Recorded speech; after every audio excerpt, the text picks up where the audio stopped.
Bintulu merupakan bahagian ketiga terbesar di Sarawak, Malaysia yang menghadap Laut Cina Selatan di baratnya. Bandar Bintulu membangun dengan pesat dengan adanya gas asli di luar pantai Sarawak setelah diiktiraf sebagai bandaraya. Ia terletak 650 km dari Bandaraya Kuching dan kira-kira 215 km dari Sibu atau Miri.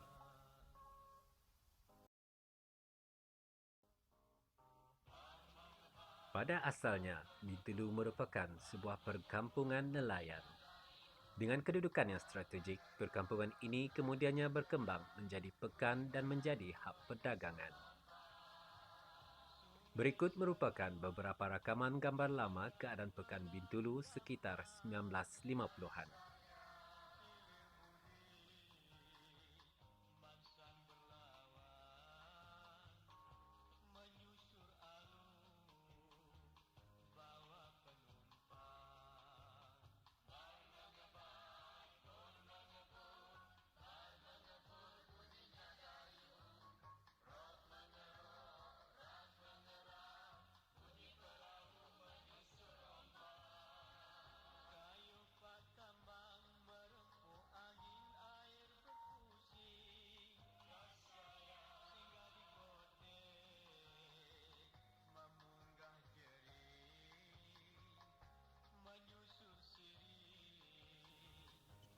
Bintulu mulai membangun pada awal 1970-an, rentetan daripada penemuan sumber gas asli di perairan Sarawak.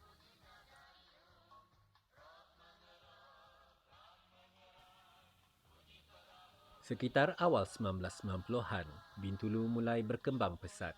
Kerancakan aktiviti perindustrian di Bintulu telah mempengaruhi wajah Bintulu pada masa kini. Pelbagai jenis industri berat mula dibawa masuk dan ini mewujudkan peluang pekerjaan yang tinggi.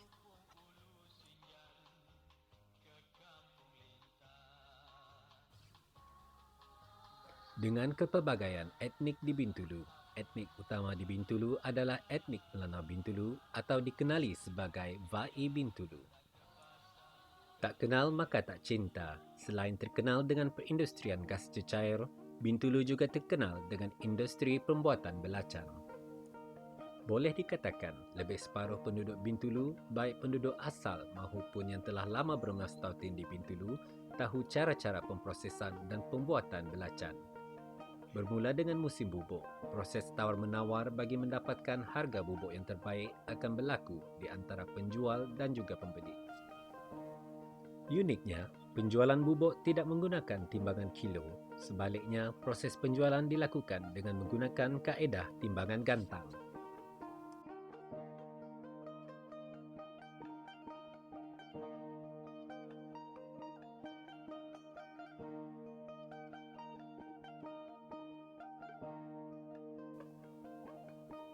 Kebiasaannya, musim bubuk atau dalam bahasa Melayunya udang geragau boleh berlangsung selama 1 minggu hingga ke 3 minggu.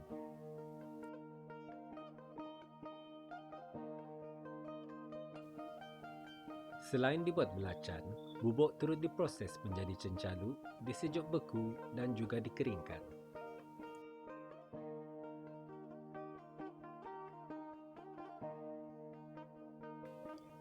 Proses pembuatan cencalu tidaklah sukar. Terdapat beberapa versi pembuatan cencalu di Bintulu. Sesetengah pembuat cencalu menambah yeast beras merah bagi menghasilkan cencalu yang cantik warnanya. Sebagai permulaan proses pembuatan cencalu dan belacan, bubuk akan dibersihkan terlebih dahulu dengan teliti. Ini bagi memastikan cencalu ataupun belacan yang diproses tidak rosak. Nampak mudah, namun kemenjadian hasilnya bergantung pada kemahiran dan air tangan si pembuat.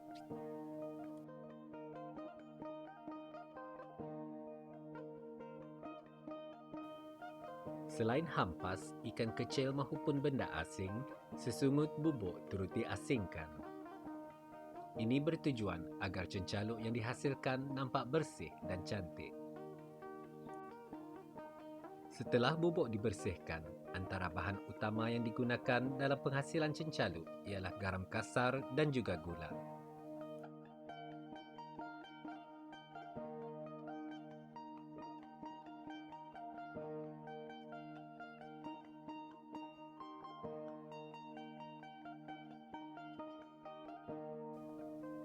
Bubuk kemudiannya akan digaul bersama garam dan gula secara perlahan dan berhati-hati. Ini bagi memastikan isi bubuk tidak hancur semasa proses pembuatan cencaluk dilakukan.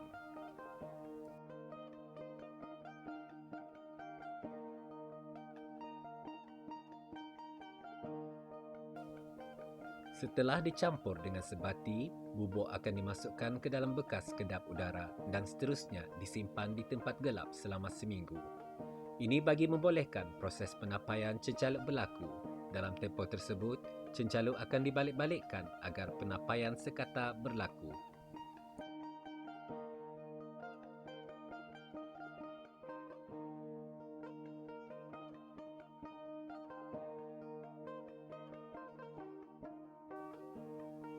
Bagi proses pembuatan belacan, bubuk akan dibersihkan terlebih dahulu dan dikeringkan beberapa jam sebelum dicampur dengan bahan yang lain.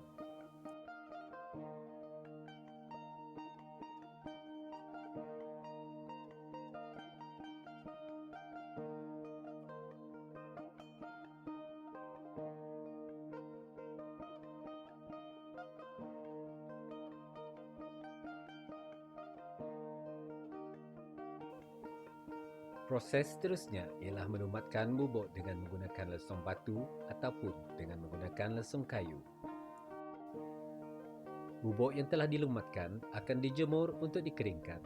Setelah dikeringkan, proses melumatkan dan pengeringan bubuk akan diulang beberapa kali. Proses ini biasanya memakan masa seminggu hingga 2 minggu.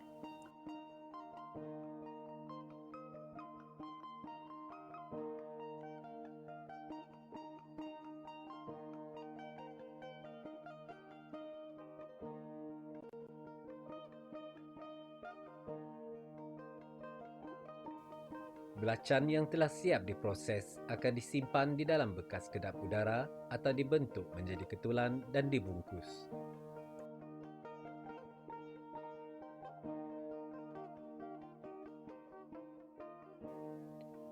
Dengan kepelbagaian etnik di Bintulu, Pasar Utama Bintulu ataupun PUB merupakan salah satu tempat yang perlu dikunjungi. Di sini, kita dapat melihat dan membeli hasil jualan yang segar. Selain hasil produk makanan segar, bermasak dan mentah, kita juga dapat mendengar dan mempelajari pelbagai bahasa. Mari kita saksikan suasana di PUB Bintulu.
Selain perindustrian, kemasyhuran belacannya, penduduk Bintulu juga suka mengamalkan budaya gaya hidup yang sihat.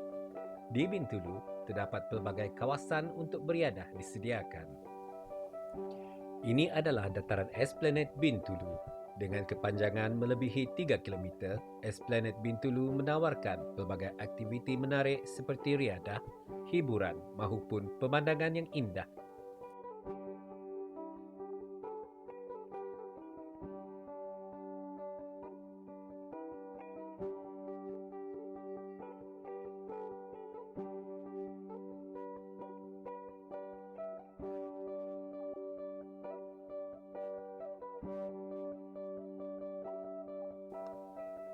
Siapa sangka setelah penat beriadah, anda boleh pergi ke pusat beli belah hanya beberapa langkah dari Esplanade. The Spring Bintulu merupakan salah satu pusat membeli belah yang betul-betul bersebelahan dengan sungai. Dari situ, anda dapat melihat keindahan kuala Sungai Bintulu dan pemandangan Kampung Jepak di seberang.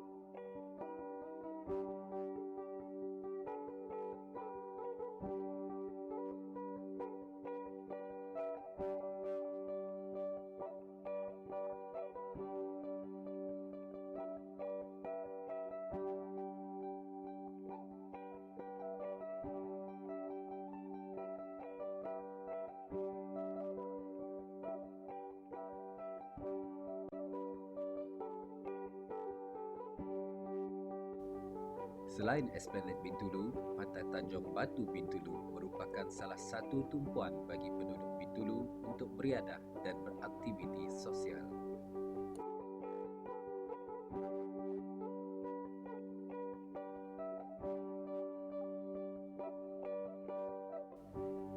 Setiap petang dan pada hujung minggu, Pantai Tanjung Batu akan dipenuhi oleh pengunjung. Antara aktiviti yang sering dilakukan ialah berjoging, bersenam di tapak senaman awam, berkelah bersama keluarga, minum petang di gerai-gerai yang disediakan dan banyak lagi. Dengan kedudukannya yang strategik, Pantai Tanjung Batu sememangnya mudah diakses dan merupakan salah satu tempat untuk dikunjungi bersama keluarga.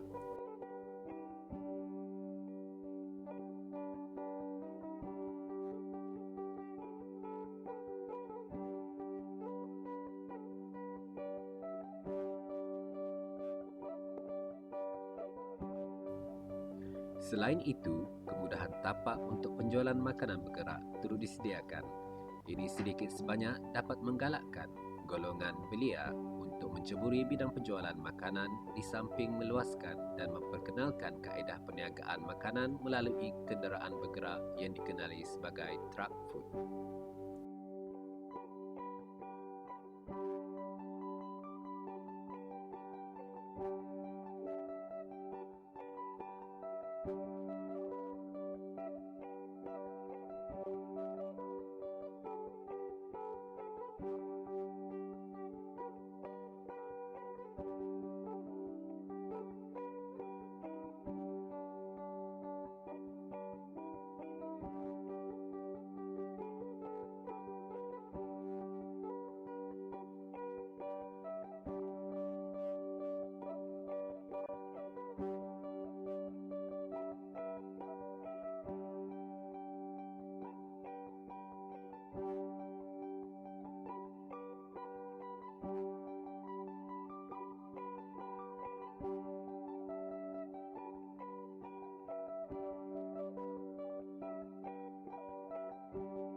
Itulah tadi sedikit sebanyak mengenai budaya dan kegiatan yang dapat dilihat di Bintulu, bandar pengeluar gas asli utama negara.